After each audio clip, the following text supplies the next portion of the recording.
What's up everyone? Today we're going to be trying to make the biggest Peach of Immortality. In case you're unaware what the Peach of Immortality is, it came with the Unicorn pack and its ability is that it is a food that gives +1/+1, but every following time that you take it, it gives you an additional +1/+1. So it starts off being an apple, then it levels up into a pear, then it levels up being into a chicken leg and so on and so forth. And you can actually get it so big that you can get up to 100 stats with it, which is what we'll be doing throughout the video. So yeah, you might recall that I have done a similar build in the past, but now it has become a lot more consistent, which is the reason why I wanted to go back to it, as well as it being super fun.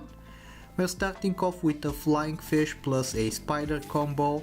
Very strong and most importantly, it can generate lots of gold, which is exactly what we want if the spider spawns a weasel or lucky cat. And flying fish as well is going to be super useful for our future gold generation, so we're definitely going to take it. We're going to put a love potion on it.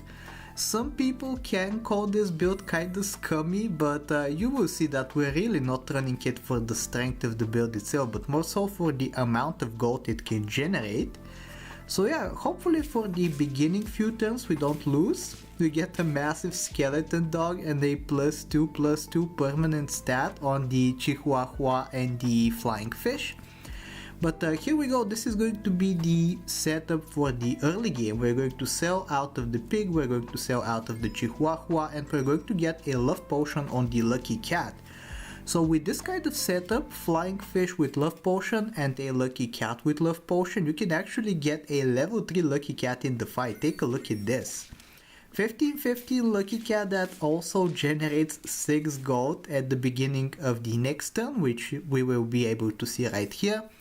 So yeah, super strong in the early game. It's going to fall off a little bit, but once again we're not really running it for the sake of the strength of the build, but more so for the amount of gold we can get out of it.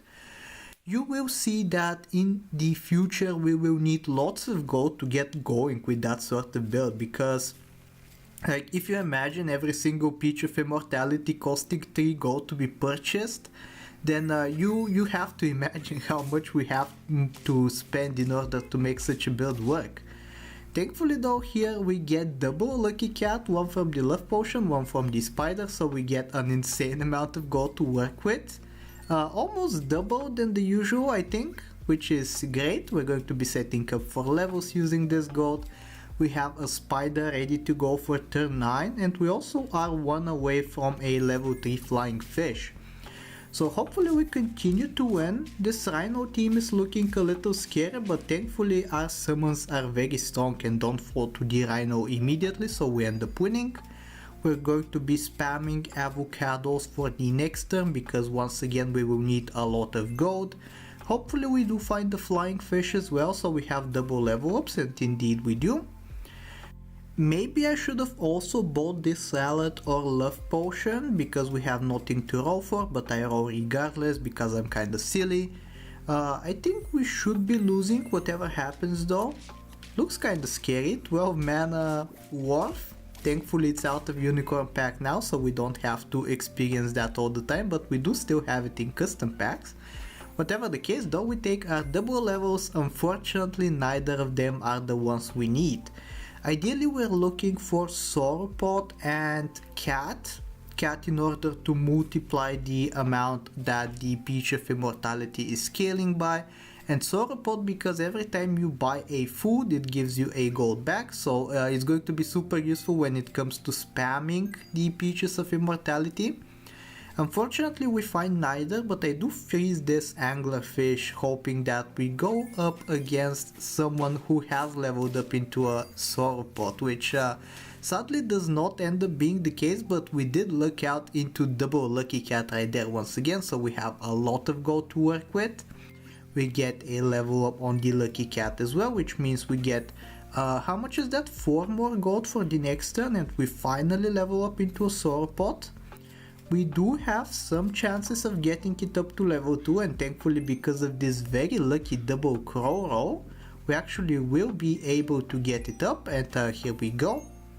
Unfortunately, no second Sauropod, no cat, but I will maybe take this cow because it's going to be kind of useful getting the triggers out of the Sauropod itself.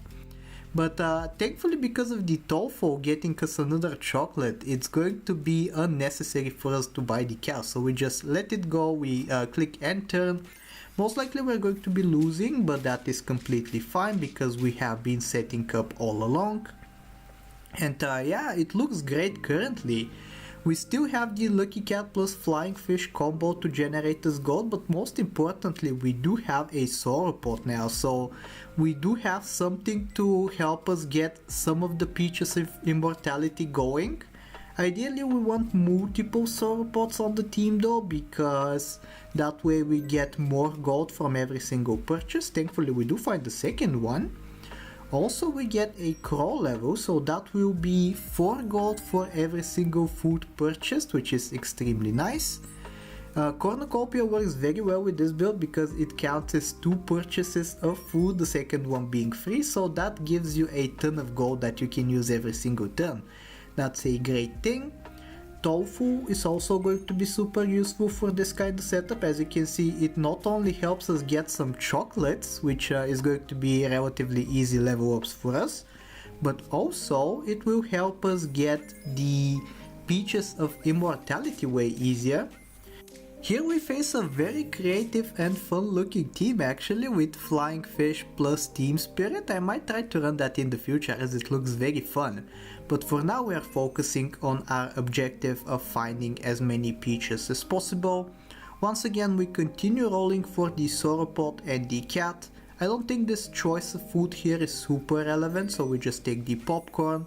We're going to level up the Sauropod, finding yet another one. So that is great news. We have so much gold rolling in every single turn, but we are very weak for this point in the game, so sooner or later we will have to start actually improving the team. And the only way that will be possible to happen is by getting a cat plus some Peaches of Immortality going. Sadly we don't get one right here. Cornucopia also has a pretty good chance of giving you Peaches of Immortality every single time you roll for it, especially after the buff, now that it gives you 3 choices instead of 2, which is great news. Here we level up the Sauropod once again, it resets the triggers, therefore giving us even more gold. We level up into yet another Sauropod, so massive amounts of gold generation. Maybe we should focus on getting the cat level up as well, that will be quite important too, I think. But yeah, I think for now this is looking great. If we manage to not lose, that will be even more amazing, but I don't have my hopes up for this weak looking team for turn 12. Yeah, you can see here Aaron is running with something very similar, who is a very good custom pack player. So he of course ends up destroying us, but that is completely fine. So yeah, we don't have the choice of losing anymore, but I think we have finally set up well enough that we can start spamming Peaches of Immortality and actually winning. Thankfully, because Aaron was running a pretty similar setup to ourselves, we can actually utilize these anglerfish in the shop, trying to steal some more Sauropods from the opponent. We get only one, but I think that is good enough for now. As you can see, our luck finding Sauropods is extremely good, but we also need to find lots of cats and eventually some behemoths as well. I say that full on knowing that I just saw the behemoth to make space for another Sauropod, but I think behemoth should come in later when we can actually get a single peach to buff it up completely up to 100-100. So yeah, for now we focus on cats, we focus on peaches, we focus on getting the gold engine going, and all of a sudden we have an almost 50-50 due to the power of Peaches of Immortality. And you can see how strong a single one is at this point. It's getting us, how much is that? Was it plus 12? I didn't quite catch that. But yeah, super strong for now. It's only going to continue getting stronger as we level up cats and buy more peaches. Once again we return to the original configuration of Sauropods. We have 4 Sauropods and a level 2 cat. Thankfully we faced this relatively weak looking team that has a level 3 Nessie at the back, which could be super scary, but thankfully we take it out no problem. This turn we should be able to improve a lot if we happen to find some more Peaches, which with this amount of Sauropods it would be a shame if we didn't. We get a Cornucopia, which will give us a Peach. With a level 2 cat now that gives us 21 stats.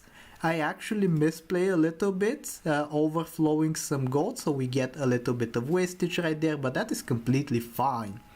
You can also see the power of the Tofu being displayed every single time that we buy a Peach. We can get it right back using the Tofu. It is a little bit more expensive of course, but I think it's surely worth it. Like look at this, plus 10 stats at the cost of 5 gold, I think that is great. Especially once we get a level 3 cat going at the beginning of the next turn, that will give us instant 50/50s, I'm pretty sure. And here you can see now we are so strong that we don't struggle at all, even against the snipe team that has a level 2 cat. So yeah, I think we should be getting an instant 50/50 on either the Sauropod or the cat, and that is exactly what happens. We get a ton of gold as a result of the Sauropods as well. Another cat in the shop, so sadly we will have to sell one of the Sauropods in order to make space. But yeah, we are very quickly approaching the point where we can get up to instant 100 Behemoths, which will be super exciting. I have already frozen a Behemoth, anticipating that to happen. But yeah, we have double cat, one of them being level 3, the other one being level 2. I think we will need double level 3s if we want to get that massive amount of Peach scaling that we are going for, so we're going to invest a little bit further into the cats. But next turn, surely we will get to see the 100 Behemoth pop off, so until then we're just going to try to survive, trying to position the team in such a way that the popcorn can actually be useful, which is kind of difficult to do. Let's take a look if this is good enough or not.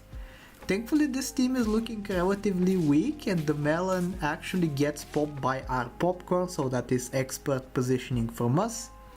And yeah, we get the Peach of Immortality. We're going to hope to get a level 3 cat before we buy it though. Or maybe we buy it immediately and we hope to get another one. So yeah, we take it on the cat, we get an instant 50/50. Once again we waste a little bit of gold, that is perfectly fine. And yeah, now we get a level 3 cat, a level 3 other cat, and we should be good enough to go where we can get an instant 100. We'll get to check right here.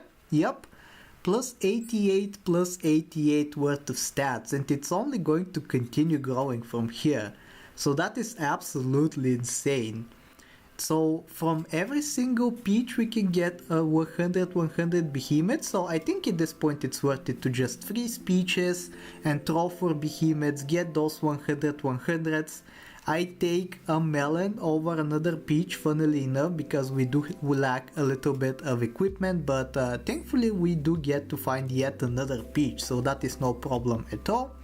We get yet another Behemoth in the shop. I don't think we can get another 100 on this turn because we have exhausted the cat triggers, but we are in no rush. I think this team should be strong enough where we can be winning without any problems. And yeah, you can see the power of the Behemoth, one-shotting through a melon, one-shotting 2 50/50s like it's no big deal. And I believe this is going to be the final turn. We get another 100 in a second, like it's no problem at all. And we will try to roll down for yet another Behemoth, but I don't think we're going to be successful sadly, so we'll have to settle for a Hydra or something. In case you're curious, by the way, I think the final amount of stats provided by Peaches is 105, which honestly crazy amount. It's the highest I have ever gotten. So if you enjoyed this video, please like, sub, do all the generic stuff, and I will talk to you next time. Take care.